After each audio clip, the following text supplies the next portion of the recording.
Okay, guys, we're going to talk about Program 3 from the Ultimate Group Training Manual. This is what I'm referring to as a conjugate-ish program. Okay, so basically the conjugate method was laid out by a power lifter, longtime power lifter named Louis Simmons of Westside Barbell. Okay, so basically there's a numerous different aspects of the conjugate method that differentiate it from other types of powerlifting programs. So obviously we're not training powerlifters with group training, but again, as I've said before, it's cool to be able to pick and choose kind of different aspects of different programs and kind of blend them together. So we're kind of taking some different stuff and making it work in the group training setting, okay? So basically one of the big premises of the conjugate method is that they prioritize the use of what they call special exercises, all right? So what that essentially means is they don't squat, bench, and deadlift the basic way every week or exclusively just do that. What they do is they rotate these special exercises in a three-week kind of rotation. So, or with my program they do, but essentially with the conjugate method, you're not really squat, benching, and deadlifting the same as you would with other programs, okay? So in a roundabout way, I just kind of repeated myself. But what do I mean by special exercises? I mean variations of the basic lifts that train the same movement pattern, but in a different way. So like a safety bar squat versus a regular back squat, okay? Safety bar is kind of a funky cambered bar with the pads on it and handles right here, okay? So what that does is it pitches you forward a little bit more, and you really work on maintaining a good alignment, and it's good for strengthening the upper back, the back in general, but it shifts the weight kind of in a different way than a bar on your back. Yes, the bar's on your back, but you see what I'm saying. So this program is going to be best for groups that meet 4 days a week, okay, or more. I tried doing a little bit of this with my groups. My groups meet 3 days a week. It worked kind of okay, but I felt like we weren't getting, like, you're not going to get the same rotation as you need with a 4 day a week program. So essentially what we're going to do is we're going to lay out 2 max effort days, okay, and I'll get to that here in a second, and then 2 dynamic effort days. This program, I would recommend it for more intermediate to advanced trainees, okay? I feel like it's not the best for beginners because beginners need to just be doing the basics and kind of getting good at the basics, and then you can move from there. Yes, we're training the same movement patterns, and yes, you could modify this as much as you need to work with all sorts of people, okay? So I don't want y'all to feel like constrained by what I'm putting out here.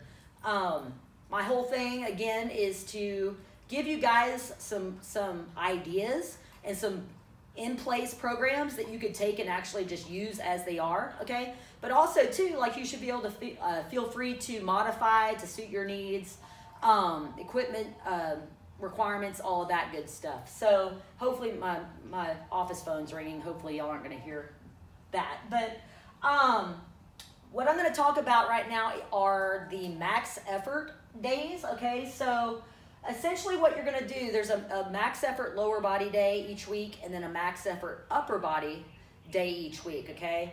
And with those days, with this program, you're going to work up to a 1 to 5 rep max for that day, okay? So these exercises are going to rotate every 3 weeks, okay?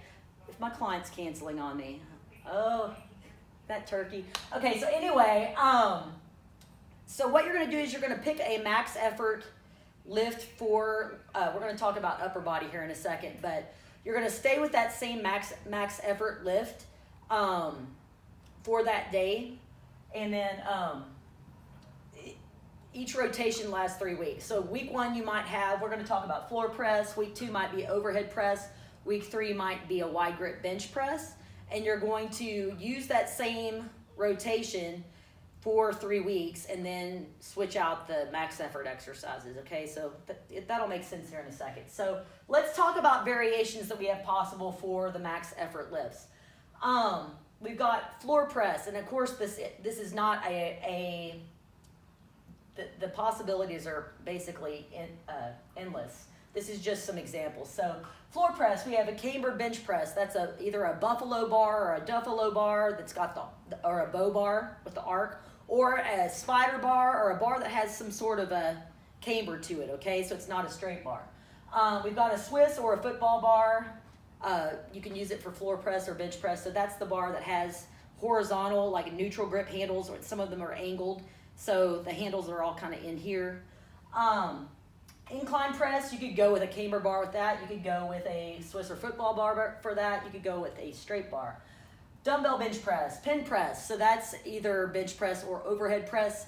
Pressing, kind of like a rack pull for deadlifts, pressing off of the pin. So you're not bringing it all the way down to the chest or racking it kind of close to the shoulders on an overhead press. You're pressing from a different height. Overhead press, just the way it is.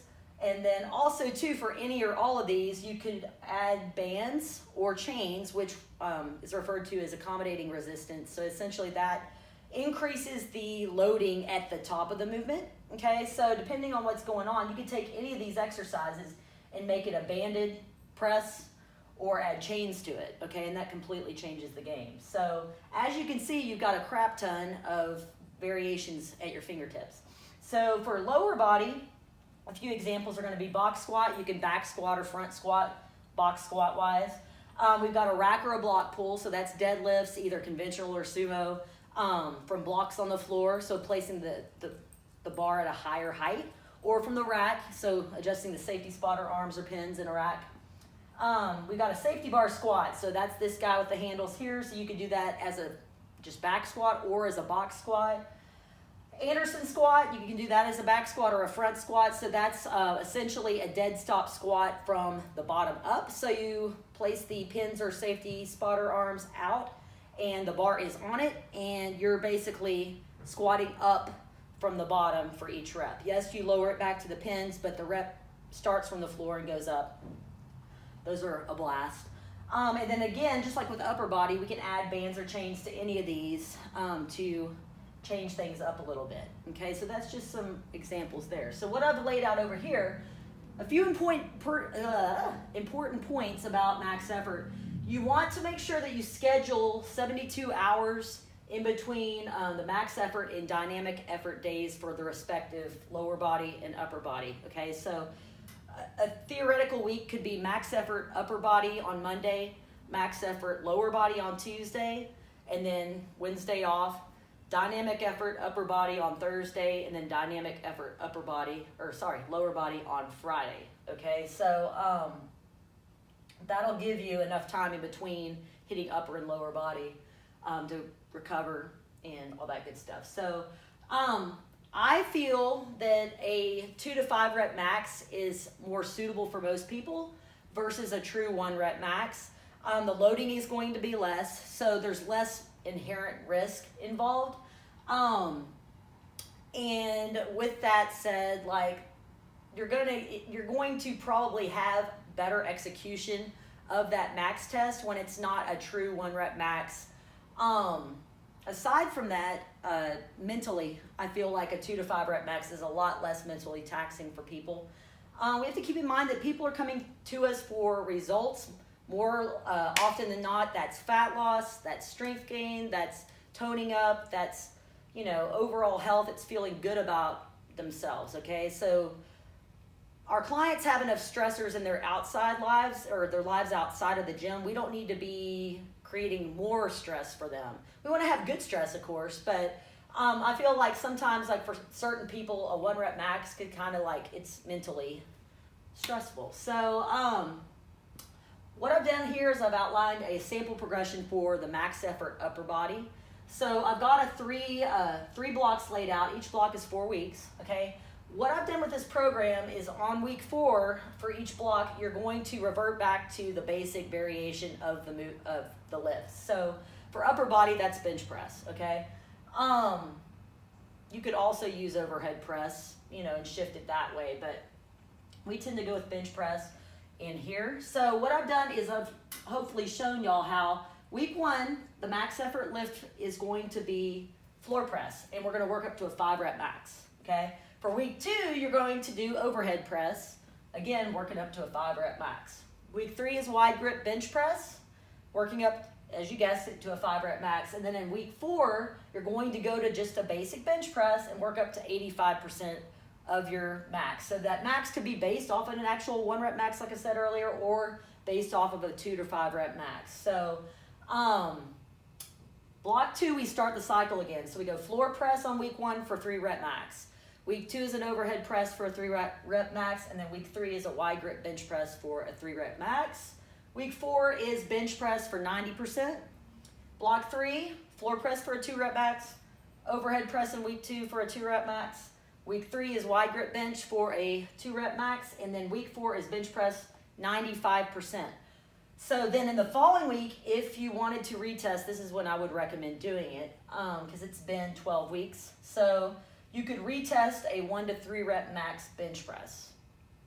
Okay, so hopefully that shows y'all kind of how this is all mapped out. I'm going to do the same for upper body, so y'all catch that here in a second.